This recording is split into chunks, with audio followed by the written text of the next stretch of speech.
Okay, so I think we're going to begin. So thank you very much. Welcome everyone, and thanks for joining our webinar entitled Evaluating Impact in Community Campus Engagement Towards a Community First Approach. My name's David Peacock, Director of the CSL Community Service Learning Program at the University of Alberta, and an academic co-lead for the Community First Impacts of Community Engagement, or as you hear our speakers today say, CFICE for short. So I'll be moderating today's discussion and asking some key practitioner scholars of community campus engagement their views on how the drive to evaluate the impacts of community campus engagement, which really comes from multiple sources, how that can benefit communities. But to start, we'll briefly review the technical details for those joining the webinar online today. So first, this webinar is being recorded and we'll be sharing that video link for you and other resources within 48 hours or so after this. So unless you're speaking today, everyone should be muted. If you're calling in by phone and do not think you're muted, you just have to use the *6 to mute your phone. Those calling in through the computer are automatically muted. If at any point you need technical assistance, please use that chat box there to ask Nicole your technical question. Otherwise, we've included a little assistance box in the bottom left-hand corner of your screen with the support numbers and star commands you can use to get that technical assistance. So a little test, just make sure everyone's able to interact with the technology today. Could you please raise your virtual hands, and you'll find that symbol at the top left side of your screen. So can you just click that button?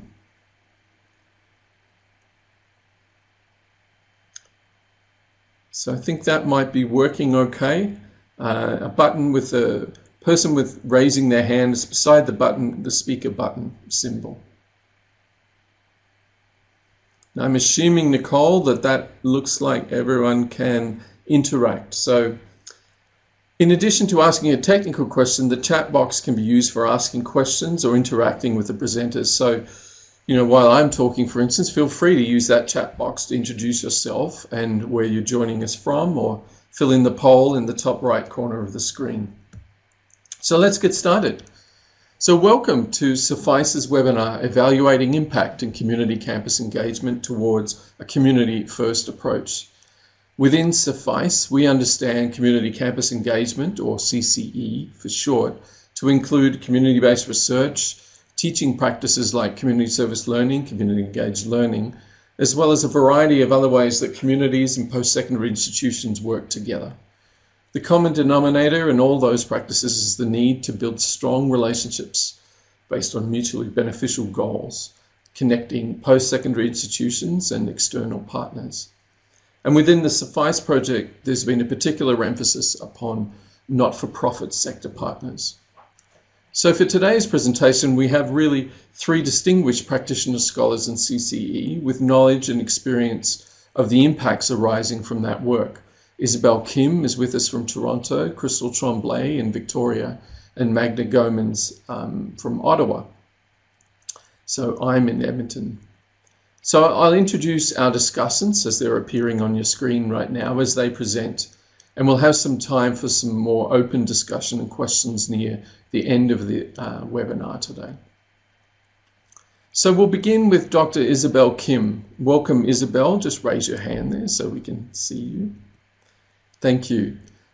Dr. Kim has 20 years of experience working in community-based health, education and research, public engagement and international development in Canada and abroad. And in August 2017, she was appointed Director of the University of Toronto's Centre for Community Partnerships. She also teaches grad courses in educational research methods and cooperative learning at the Ontario Institute for Studies in Education. And Dr. Kim's current research and connections to the CFICE project include exploring the differing ways that community impacts are conceptualized and measured by academic, community development, and policy actors, and the implications for sustaining reciprocal community campus partnerships. And as well as helping us today appreciate the differing perspectives on the questions of community impact, Isabel will also update us on some of the policy movements on community engagement in the post-secondary sector in Ontario. All right, Isabel, over to you. Thank you very much.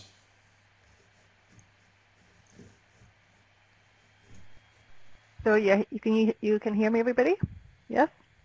All right, great. Thank you very much, David, for the introductions. Warm welcome to everybody. Thank you for joining us.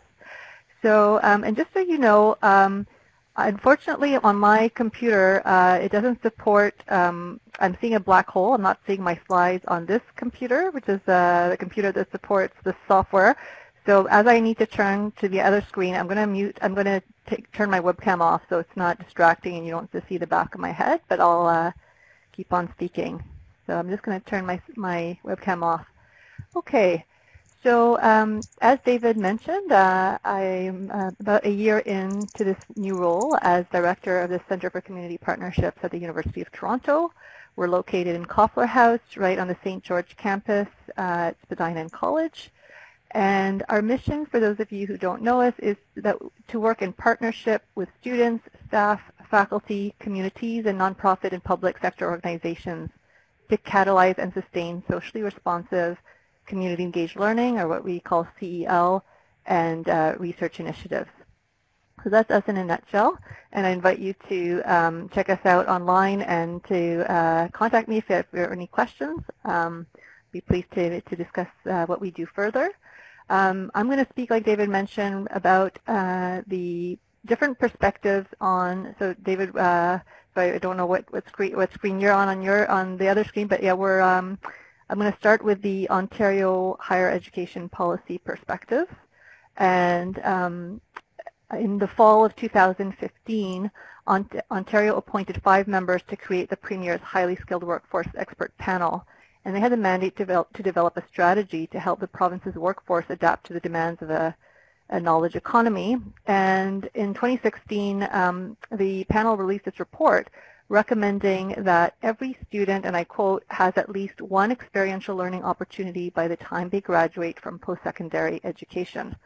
And so for U of T, of course, this was a huge challenge. We have over 88,000 students, and so we're now looking, we've recently started, so Ontario's funding formula, as some of you may know, involves universities signing strategic mandated agreements, or SMAs, with the province. We're in SMA 2 and moving towards SMA 3, thinking ahead a few years ahead of us. We know that there's going to be 5 priority areas.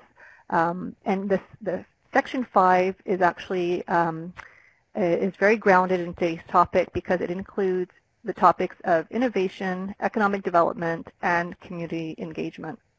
And so the Council of Ontario Universities, or COU, is a sort of is a network organization of Ontario universities, and they work with Ontario universities to communicate with MACI, or what's now called MTCU, and represent Ontario universities to the province. And so one of the things that the Council is helping us do is exploring developing system-wide metrics and institution-specific metrics and mechanisms that would link metrics to funding. And part of the change in the policy landscape sector in Ontario is that the old funding formula of sort of per-student funding that was static over time, we're now moving slowly but surely towards a mechanism where universities will get funded based on particular outcomes,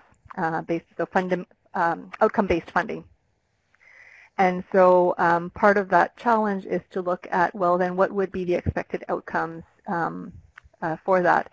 And so COU and Ontario universities are looking at exploring things like EDGE and Carnegie Foundation tools for possible inspiration.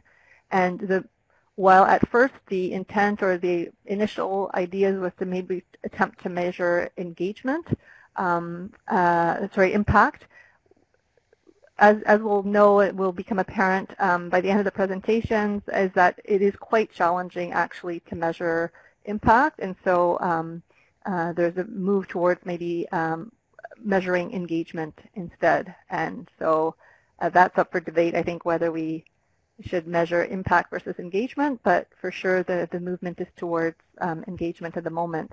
And some of the principles, and sorry, I realize maybe if you're not familiar with the EDGE and Carnegie Foundation, I can speak to that later, but just in the interest of time, I'll gloss over that for now, but I'm happy to send more information for those of you who are interested.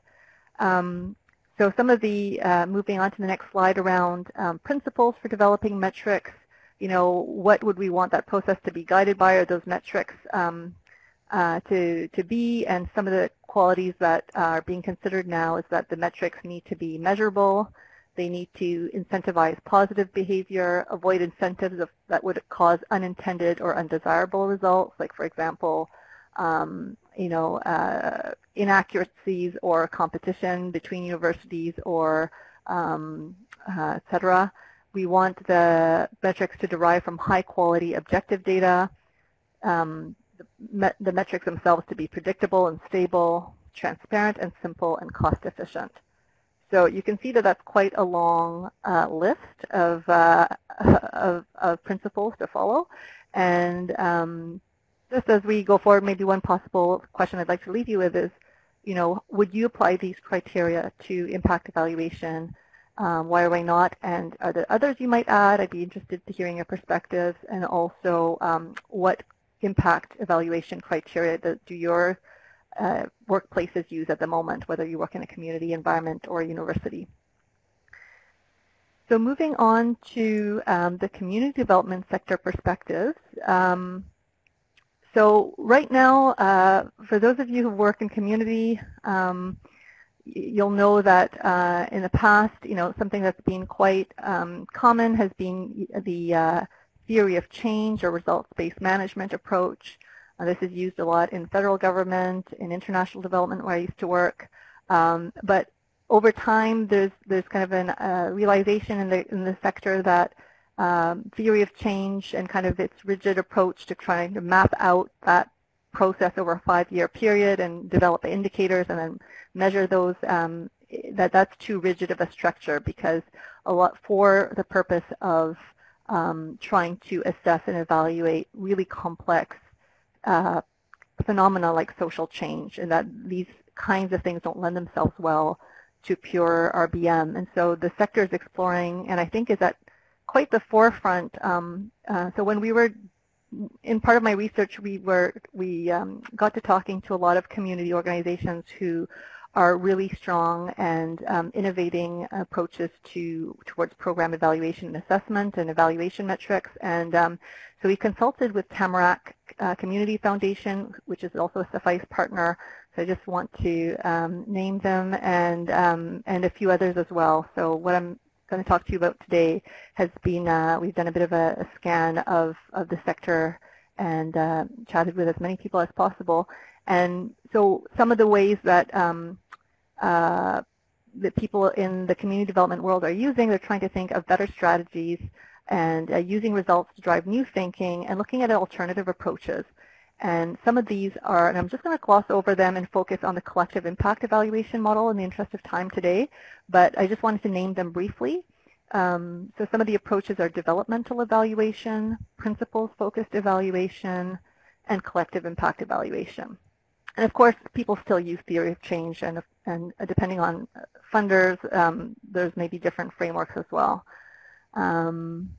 There's no, and it's important to note as well, just before I'm moving on, that there's no definitive or widely accepted definition of community engagement in the sector of community development itself.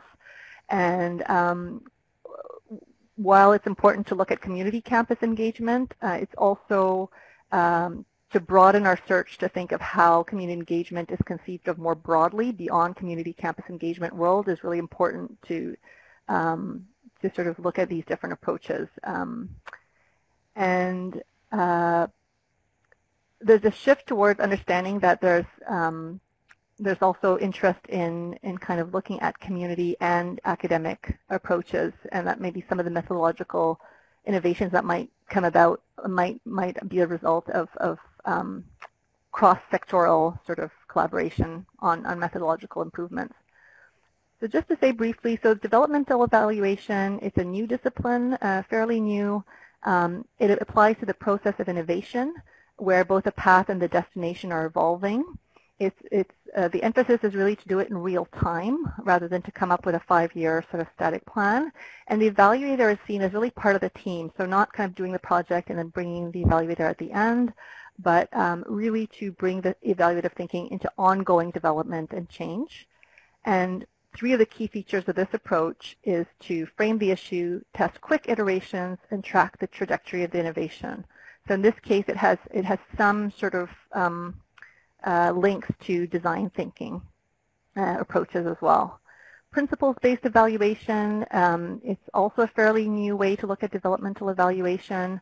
Michael Quinn Patton is a quite big leader in this field, and the idea is to clarify and define principles in a way that they can be evaluated throughout the intervention. And so they use the acronym GUIDE, that the principles need to be guiding, be useful, be inspiring, be developmental, and be valuable. So that's a bit about principles, focused evaluation. And now for collective impact. So this is a framework that Tamarack uses, and they have actually, I'm going to just mention a project that they've done. It enables single and cross-sector collaboration. So instead of sort of having one organization try to measure the impact it's having, it really works well when there's collaboration and there are many similar like-minded organizations within a field all trying to measure the same things. But of course that requires collaboration and agreement on shared measurement to understand progress. It requires the development of a common agenda, building on mutually reinforcing activities, engaging in continuous communications, and having a bit of a backbone. Sometimes it can be either in an organization or the way the governance structure is organized between the parties involved so that the work can be moved forward. So it's got a very pragmatic approach. And Tamarack has a vibrant communities project that started in 2002, and it started as roundtables in 13 cities in a consolidated effort to reduce poverty, and it has since expanded to over 50 cities across the country since 2012. And the idea is to have shared evaluation coordinated nationally, with each city collecting local data and contributing results through an annual survey. And just to mention that Tamarack did join CFICE in 2011 and 2012, becoming actually this co-chair of the Poverty Hub, which is one of the hubs of CFICE, which studies how different players tackle poverty in community campus partnerships and how to maximize the value of those partnerships for communities. So I'll just leave it there. I think I'm at time, or a bit past time. Sorry, David. And thank you for listening. Great.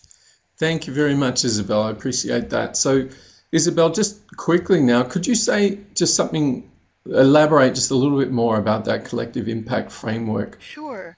Being used by Vibrant Communities Coalition to effectively reduce poverty in a number of cities in Canada. I understand it started out with 15, but now it's up to a lot more than that. So how are they measuring social impact then within their model, in that collective impact model? So how are they measuring that and then deploying that? Yeah, so just really briefly, so we chatted with the people at Tamarack just recently, and with the question you're raising, David, actually was a question and a challenge they've raised themselves, in that at the beginning, when it was just with 15 cities, they had actually provided built-in evaluation support for each of the participating cities. And this made it more feasible to demonstrate the poverty-reducing benefits that were created. And they were sort of touting about it, you know, the impact was sort of linked to about a 10% poverty reduction rate. But in a deep dive, it became quite difficult to really definitively pin their efforts to prove that this directly led to a decrease in community-level poverty rates. And now that there are over 65 members and they're all at different stages of their work and they have uneven evaluation capacity, Going forward, Tamarack is going to be working with them on creating a coaching package on evaluation and impact, and to sort of provide principles of measurement, contribution analysis, population level change, and how to influence change at program, culture, and systems policy levels. So what's a bit more clear now is that the where a lot of the impact has been around programmatic evaluation, programmatic innovation. So where vibrant communities feel like they've had the biggest impact has been in the area of sharing innovations in programming and policy and systems changes, because the power of them being as a collective, they can collectively have a stronger voice and influence and advocate for change. But in terms of linking the interventions directly to lower poverty rates in the cities has been a bit more difficult to track. So sorry if that's a long-winded answer, but it's just to say that it is an ongoing challenge for this work. That's what makes this work so interesting, and that's in progress as we speak. Great.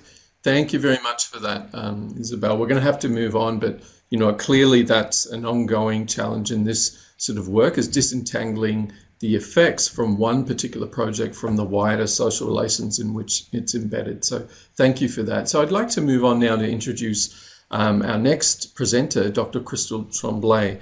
Crystal is an assistant professor in the Department of Geography and special advisor on community engaged scholarship at the University of Victoria, and she's a social geographer and community-based scholar activist with over a decade of international experience doing research on topics related to resource governance and livelihood enhancement. Crystal has done extensive research and projects on CCE funding, impact and policy in Canada, and she's eager to support building a long-term movement and infrastructure for lasting change which benefits communities and incentivizes academia. Dr. Tremblay will be speaking on how post-secondary institutions have defined and begun measuring community impact, and how this process might serve the needs of local community priorities, as well as encompass the often global reach of the contemporary university or college. So welcome, Crystal. Thanks, David. Can you hear me okay? Mm-hmm. Great. I'm going to hold my mic a little closer. Good morning, I guess good afternoon for you folks on the East Coast. Calling here from the University of Victoria, located on the unceded territories of Coast Salish and Strait Salish, the Lekwungen and Wasanic-speaking people. So I'm delighted to be here today. As David mentioned, I'm going to speak briefly. Tried to pack in a lot in 10 minutes, but I'll do my best here. So yeah, I'm going to give a little bit of just trying to get my slide there. There we go. A little bit of a background on some global trends in terms of higher education and the UN SDGs, and then I'll focus most of my time speaking to an institutional impact assessment we've done here at the University of Victoria and some of the results of that. So just really briefly giving a little bit of context in terms of this work globally, we're certainly seeing, I would say, an increase in universities around the world thinking about their social responsibility, civic community engagement. I would say many universities are now have civic or community engagement as central to their strategic frameworks, and recognize the value in terms of community engaged research and learning as contributing to impact in local communities. So I think there's a real big opportunity for universities to think about the social development goals as a way to kind of inform their civic mission as they move forward. There's also a lot of increasing acknowledgement of community-based participatory action research as an avenue or as an approach to address the UN SDGs, particularly we know these SDGs are pretty broad in scale, so I think we need to be thinking about how those can be applied to local context with local knowledge that are addressing local needs. And I think community-based research is very well positioned to do that in a strategic way. So we're starting also to think about impact through the UN SDGs and how different sectors of society, so we know government, public, private, and higher education are thinking about how to measure that, how to implement, how to come together and work collaboratively to address the goals. There's a few key resources. I wasn't able to put them on because there's quite a few, but I just wanted to point. One is the, you'll see on the slide here, the Global University Network for Innovation in 2017 published a world report in higher education specifically focused on the role of higher education in implementing the UN SDGs. So I encourage those interested to have a look. It's from authors around the world. Also, very recently, I think, David sent me this blog even just last week. Times Higher Education is developing a new global university ranking that aims to measure institutions' success in delivering UN SDGs. So that's going to be launched next year in 2019. I think that has a lot of potential to shift behavior and thinking about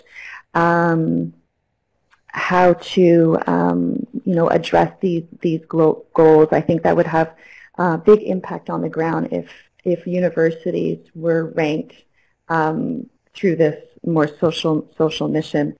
There's a number of other resources like the Sustainable Development Solutions Network Implementation Guide and other reports. There's also a new International Journal of Sustainability in Higher Education created in 2015, and a number of networks where universities have signed on to commit to the UN SDGs, such as the Talwars Network and the Halifax Declaration, and also the UNESCO Chair in Community-Based Research and Social Responsibility in Higher Education have strongly endorsed the UN SDGs as a framework working alongside community-based research in order to address that. I'm just going to speak the remainder of my talk here on an institutional assessment. So some of you may know we have quite a strong history of institutional commitment at the University of Victoria for community-based research.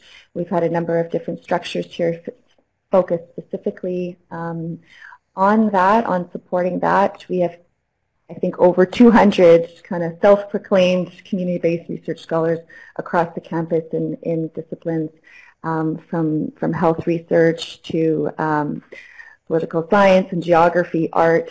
So I think it's quite a culture here of doing this kind of work. So part of the assessment I did was also to look at the spectrum and diversity of engaged research across the campus. We discovered over kind of 20 different typologies, ranging from citizen science to applied theater. So engaged research looks quite different across the disciplines. So it really is happening all over the campus. I won't show that typology, but it's available on our website as well. We also did a number of inventories looking at community engaged learning and research globally. So we have over 1,000 kind of occurrences of engagement, and that's also on our website. So we've done a number of kind of institutional planning in thinking about how UVic is doing CER, CEL, and also what kind of impact it's having. So just a few kind of institutional structures. One is we have a new committee, the Community Engagement Partnership Executive Committee that was just created recently, and that is our 3 VPs and 2 deans along with myself. So part of the new structure is my position, which is quite unique. I haven't seen any other positions like mine yet. It's a special advisor and community engaged scholarship to the university, so it's half my time. The other half I'm with the Department of Geography. And a big part of that portfolio is thinking about impact and how to support engaged research across the campus. We also have 2 new community engaged learning coordinator positions, also thinking about impact and supporting faculty and community there. So just quickly, the scope of the project, it was quite large. We wanted to look at the impact of 2 specific structures we had at the university, so the Office of Community-Based Research and then the Institute for Studies in Innovation, Community Innovation Engagement, and that was a 6-year period between 2009 and 2015. What we have at the University of Victoria is a tool called an enhanced planning tool, and all of our, I think we have 92 research centers across the campus are involved in reporting impact and contribution to society in that way. So that was an opportunity for us to kind of harvest that data, and we decided to use the United Nations Sustainable Development Goals as a framework to think about impact across the campus. So that was one method we used to think about the impact of engaged research. So we found over 165 impact occurrences at different levels, and I had a bit of a schematic, but it was quite fuzzy, so I took it out.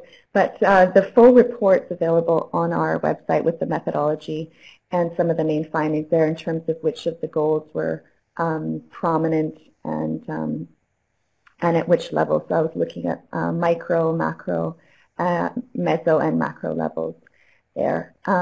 We also wanted to do more in-depth qualitative, looking at some of the impact narratives. So we did 12 country case studies. I think I have a little map here just to show you some of the geographic locations and the diversity from across campus, from business, history, public administration, child and youth care.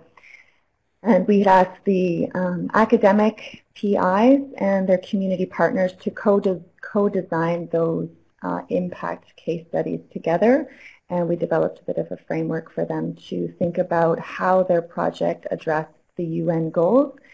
So just really briefly here, and I'm getting got to move quick, so I'm going to go a little bit quicker here. Just briefly, and these are all on our website as well, the 12 impact case studies, so I encourage you to have a look there. So we didn't necessarily prescribe the case studies to be focused specifically on the indicators, but more generally on the goals themselves, and then allowing the community partners and academics to think about how their projects addressed the UN goals broadly. So for example, this is a participatory sustainable waste management project focused on improving the livelihoods of waste pickers in Brazil.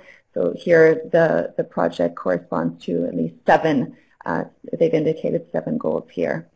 Okay, and I'm running out of time, so I just want to wrap this up really quick here. That was a pilot we did. We're thinking about how to continue doing that and thinking about impact and the UN SDGs. Of course, lots of impact we found to students, for our community partners, for quality of research, and then this is now helping to inform some work I'm doing on promotion and tenure and engaged scholarship across campus. So I'll end there, and happy to take questions. Terrific. Thank you very much, Crystal. I'm just going to start you off with one question here, if that's okay, and that is, you know, I think, you know, UVic's use of the SDGs, Sustainable Development Goals framework, for its construction of community impacts is quite, you know, it's quite interesting. It's certainly innovative in the higher ed context, because those SDGs don't arise from the academy itself, but from obviously intergovernmental and civil society discourses and practices. So I want you just to drill down a little bit, perhaps go back, even back to one of those slides if you like, but describe specifically how a project's outcome from UVic would have been evaluated in light of the SDGs themselves. And, you know, I guess also how were community partners involved in that, Crystal? Yeah, so the campus-wide assessment I was looking at the outcomes reported by each of the academic units as they relate to any of those goals. And they could have very small impacts, such as education or changed personal behavior on the small end, all the way to influencing policy systems change at kind of the macro level. So that was an assessment I did with the EPT data. And then with our case studies, with our 12 case studies, those were developed collaboratively with the community partners. So it was really important to do the impact assessment, to have community involved in identifying where they felt there was impact, not just coming from the academic side, which is often the case. And so, as I mentioned in the slide, we weren't specifically looking at the indicators necessarily, but their interpretations or their feelings of how the project addressed, for example, reduced inequalities, gender. So I think there is a lot of opportunity for community to engage with the UN goals and think about ways that they could, you know, what are the pressing issues in the community and where those might contribute to those overarching goals. And I know in Victoria there's been a lot of work, and certainly across the country, with civil society. There's now Alliance 2030, which is a national network linking civil society, but also higher education and government in kind of interpreting the goals and what they actually mean to local communities. So I think we're just kind of getting going on that, but there's a lot of potential. Great. Thank you, Crystal, for that. So we're just going to keep plowing through here because I'm really happy to introduce to you Magda Gomans. Magda's a PhD candidate in Geography and Environmental Studies at Carleton University. And she's a research assistant with the CFICE Evaluation and Analysis Working Group. And the current focus of her CFICE work includes research on best practices for institutionalizing impactful community campus engagement. Magda's doctoral work is a bit broader than that, involves an analysis of household perspectives and climate change risk in a couple of cities. But Magda's going to provide for us some promising contemporary practices for really placing the needs of communities first as post-secondary institutions seek to measure the impact of community engagement efforts. So Magda, a big welcome to you. Great, thank you, David. As David mentioned, I'm a doctoral student at Carleton University, and I've been a research assistant with CFICE for several years. And over the last few months, I've spent some time looking in depth at community-first approaches around capturing community impact. And so I'm going to begin my section of the webinar by discussing some principles of good practice for capturing community impact. And then I'm going to present a few brief examples of promising practices that incorporate some of those principles that I'll have just mentioned. Switch slides here. So in terms of principles of good practice, a first general principle at a very basic level is to foreground a community-first approach to understanding and communicating community impact in CCE. And I've included on this slide that I've got up, it's a picture of me, I'm on the left there, and I'm attending a community event with a community partner when I was involved for 3 years as a research assistant in the CFICE Community Environmental Sustainability Hub. And I gained a lot of really valuable lessons from that engagement about fostering respectful relationships with community partners, about centering community perspectives in CCE, that kind of thing. And so one of the first principles within this theme that I'll talk about is first off to consider community objectives for measuring impact. And these may vary widely among community-based organizations. As one example within CFICE, a primary goal for one of the community partners is to communicate impacts to funders and governments, and basically to demonstrate what's been achieved with existing funding. But among the many, many community partners within CFICE, there are many other goals as well, including measuring progress on reaching specific community goals within community projects as well.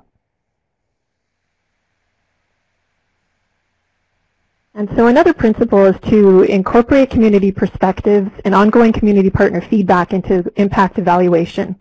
And this involves working with communities to establish criteria for relevant and context-specific impacts, to consider how standard metrics for measuring impact might diverge from community perspectives and priorities, and as well to recognize different ways in which impact might be understood by communities. And so some examples of priorities in terms of impact among CFICE community partners have included things like furthering particular environmental or social justice goals, gaining strength and capacity for organizations or a strengthened research base, and other things as well. So as well as gaining extended networks or new relationships, as well as greater visibility for organizations. So there are a lot of different impacts that come into play. Another principle is to capture and communicate impacts in ways that recognize community expertise and further community empowerment. And so typically community impact reports from institutions from a wide range that I had reviewed in doing this research, they tend to highlight more unidirectional community outreach initiatives by institutions. So for example, talking about things like charitable funding support or volunteer hours by faculty or students. And they focus frequently on what academics provide to community. So as an addition or perhaps an alternative to this approach, some suggested evaluation metrics that could correspond with this principle would include capturing community voice and influence within CCE governance, as well perhaps the degree of reciprocity that might exist between community and academic partners within projects, as well as integration of community knowledge, so community expertise and lived experience within academic research, and how academic research has been enhanced through this process. So looking at things like that. For example, it would be effective to highlight within one of the hubs within CFICE, the Violence Against Women hub. It was important within this hub that academic partners recognized that frontline expertise that community partners brought as activists to these projects. Also that community partners were involved in governance of projects. That was something that was very important within that hub as well.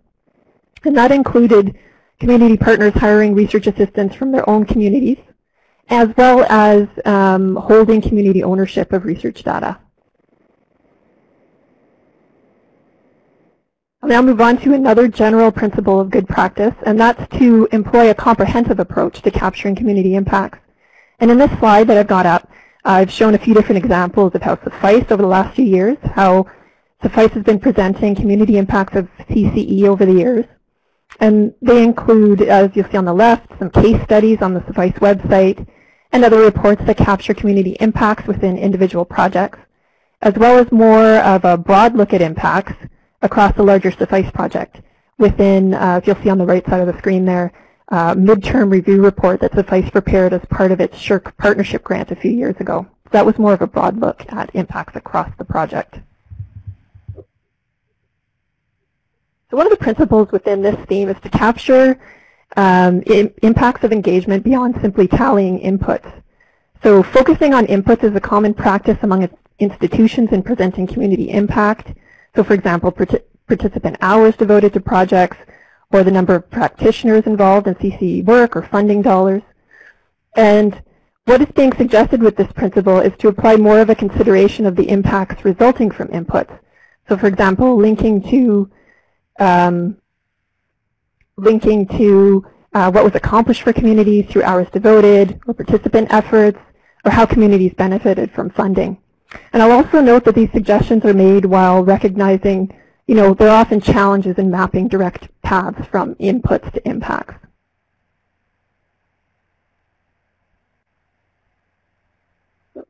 So another principle is to assess impacts for communities during active engagement. So in other words, evaluating process in addition to post-project impacts. And so some examples there would be exploring how involvement in CCE may be influencing or changing community perspectives. And another example takes inspiration from Indigenous collaborations. So in basically recognizing relationships within partnerships as ends in themselves as well. It's also beneficial to capture impacts at various scales.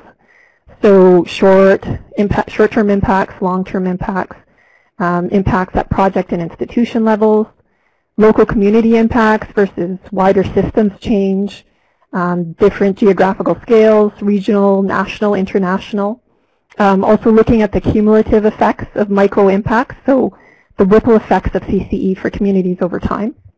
And so some examples of varied impacts within CFICE projects include the development of a symposium that incorporated community voices across the larger CFICE project. And this occurred among a large group across the country of various community partners, basically to offer recommendations for community versus CCE. Or various smaller scale direct impacts for organizations within CFICE hubs, such as successfully influencing local employers to become living wage employers within the Poverty Reduction Hub, or working with residents to reimagine their neighborhood to accommodate more pedestrian traffic. That occurred in one of our other hubs as well. And one last principle is to employ a range of frames to capture and communicate impacts. And so these would include broad metrics or widely shared goals, and that, as an example, that was noted by Crystal earlier in her part of the webinar regarding the work that University of Victoria has done in terms of the UN SDGs. Other ways would be comparative measurements among institutions, as well as more micro-scale individual case studies and community storytelling.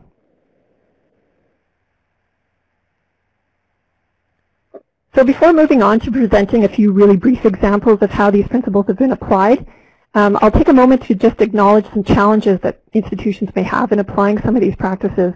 So first off, analyzing impacts through more of a comprehensive or an inclusive approach. Those are obviously more resource intensive as well, so it may be challenging for institutions to access or justify the resources being used.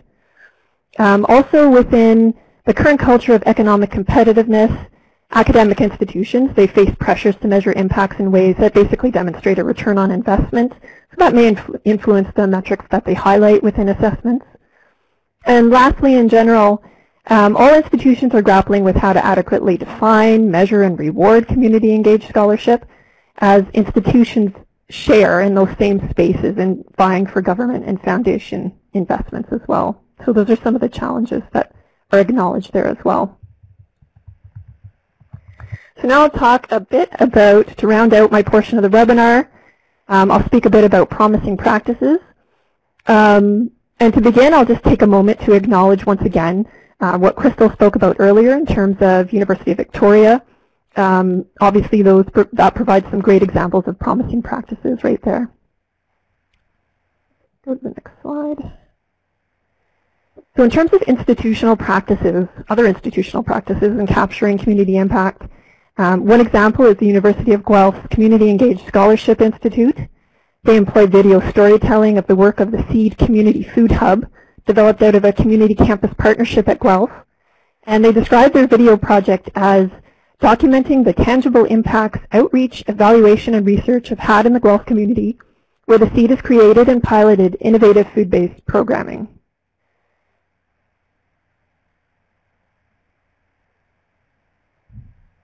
I'll now show an example of a research assessment framework for institutions, the Carnegie Classification Community Engagement Elective. And I know Isabel had mentioned Carnegie earlier as well. This doesn't measure social impact, but I've highlighted this example because of how they measure the community engagement processes of an institution. And within this assessment, they highlight the importance of community voice and governance within CCE, one of the principles I had referred to earlier. And some of the sample questions from their assessment include, does the community have a voice or role for input into institutional or departmental planning for community engagement? Does the institution or departments take specific actions to ensure mutuality and reciprocity in partnerships? So those are the types of questions that they ask.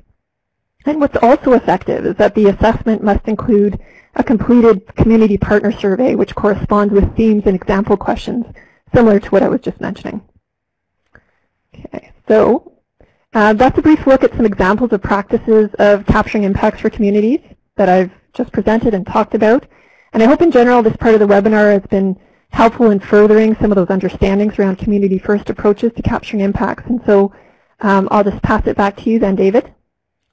Thanks, Magda. So just as for the other two presenters, I'm going to ask you to drill down just a little bit further. So I want you to say a little more about how impact was constructed in a specific CFICE research project. So I'm interested in, you know, what you said about measuring for engagement and its distinction from measuring for social impact, and as Isabel had mentioned in Ontario. So in the violence against women work, a part of a core thematic for this CFICE project, how was impact actually constructed there? Was it, for instance, a change, you know, in the incidence of women reporting domestic violence within a project, or was it something else? So how did it actually work there? Okay. Well, I've never worked directly with partners in the Violence Against Women Hub, but my knowledge of the work of that hub, the VAW hub, it comes from a review of an evaluation of CFICE that took place about 2 years ago, where members of the group provided quite extensive description of the work they had been doing. So that's my knowledge there. In terms of social impact, I would say some significant impacts that were achieved by community partners in that hub were the development of 2 databases. And these databases are being used by community partners in efforts that they have basically to try and reframe policy approaches to violence against women. So as an example, one of the projects involved a database of missing and murdered Indigenous women. It was an expansion of that database. So there are obviously some significant social impacts that are being worked towards and that are being achieved within that hub. And then in terms of impacts within engagements, something that seems to have been really critical for community partners in this group was strengthening relationships and partnerships. They repeatedly mentioned that in the evaluation around that hub. And so this involved understanding each other's expertise among community and academic partners, basically influencing greater empowerment in the community. Those kinds of things are really important. And this also involved, they speak about this sometimes involving, I think, what they termed messy or difficult conversations among partners. And as they described it, that process of those kinds of perhaps sometimes difficult conversations, they help to further understandings among partners and basically strengthen respect among partners as well. So that was definitely, the process itself was an important thing for that group. And so clearly within this hub, impacts within process and outcomes as well, they were both important. Thank you for that, Magda. So we have a little bit of time left, and so I'm just going to encourage people now to address some questions to us, and then just perhaps if you could mention specifically who you'd like to answer that, perhaps initially, Magda, Isabel, or Crystal. So I just leave it open to you now. And obviously you can type in a question or you can voice that. So we do have something that's coming straight away from Nadine. And so Nadine has written something that I think that everyone can see. Nicole, is that right? It concerns the tenure and promotion standards. So the tension between impacts around community engaged scholarship being a collective endeavor versus its measurement at an individual level. So how we attribute individual effort and impacts to a particular scholar when obviously community engaged scholarship involves a lot of social relations and partnerships.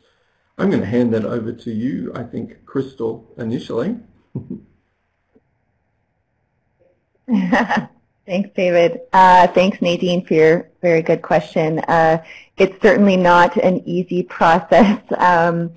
We are kind of just at the beginning of working with our deans and chairs here at the university on how to think about their evaluation policy. So I'm just preparing a workshop now to work with our deans across campus and chairs, and engaged faculty are invited as well, to think through how to better reward engaged scholarship. But there's a huge piece around the peer review. That's kind of an important part of that. So I did develop a guide for recognizing engaged scholarship that's also available on our website, and there's some best practice there in terms of thinking through the process.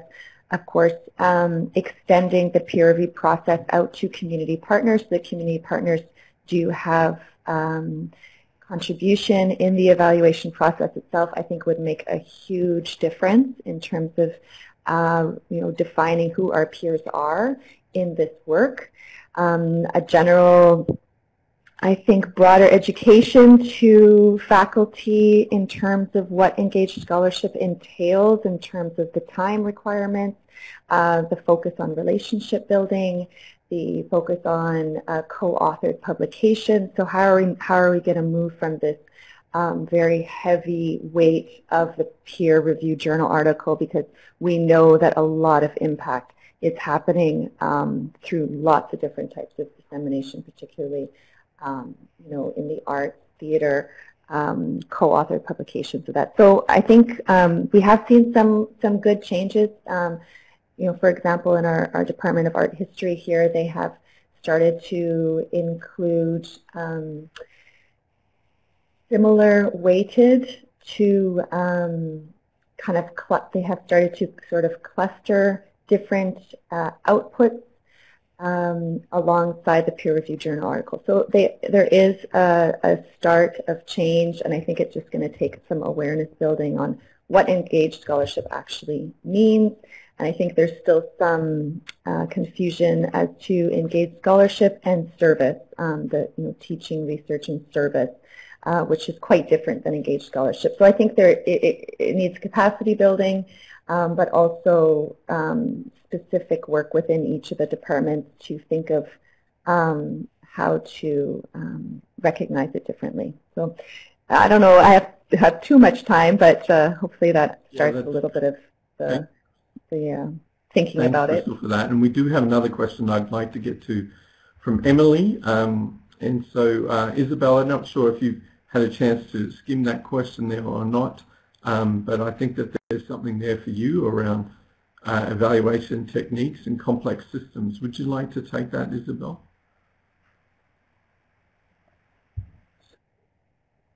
Sure. Sorry, I just realized I was muted. Okay, I've been muting myself. So thank you very much, Emily. Okay, so you're interested. So I'm just scrolling down to the last part of the question. Sorry, it's moving fast. Okay. So how do you decide between different evaluation techniques in complex systems? Theory-based evaluation.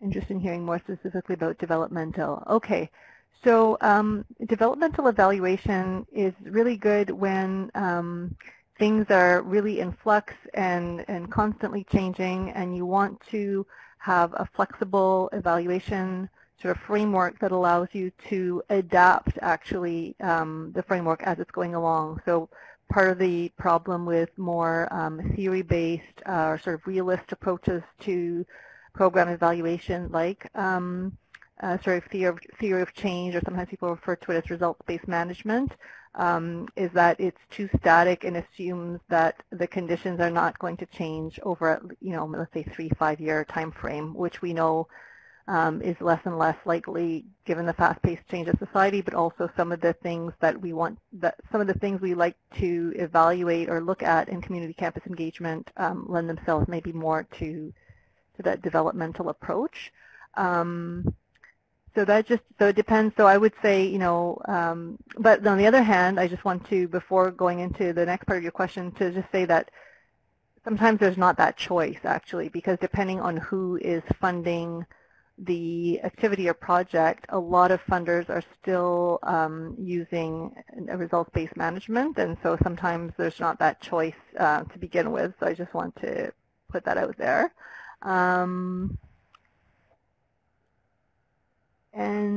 Sorry, does that answer your question? And I just cognizant of time. Maybe a quick example I can give you, because you had asked for an example. So I used to work at Development and Peace, and we did a lot of public engagement on sort of international social justice issues. And so things like we would do campaigns on a public education project, let's say climate change, or trying to advocate for Canada supporting the UN and giving more, Canada was not meeting its target of 0.7 of the GDP, so we wanted to do a campaign to raise awareness around that. So those sorts of things would lend themselves well to developmental evaluation because it would allow us to look at where we are moving the needle on the advocacy actions we were taking, and then maybe adjust certain indicators accordingly, because in a big country like Canada, maybe some indicators of change might vary from local context to local context. All right, terrific. I think we're going to have to finish up today. This has been a very rich and dense but important conversation, I think. So I'd like to thank our presenters, wonderful presenters, Isabel, Crystal and Magda, for all of that knowledge and wisdom you brought to those complex questions today. And I'd like to thank all of you who attended or participated today, and clearly the level of your engagement and knowledge about these issues really shines through. So thank you very much for contributing to that. So a reminder that the link to the webinar video will be sent out to registrants within around 48 hours or so. So please sign up for the CFICE newsletter if you haven't already, to hear about future CFICE and CCEC webinars and resources. And so thank you once again, everyone, and have a great day. And thank you for participating in this webinar on evaluating community first impacts of community campus engagement. Thanks.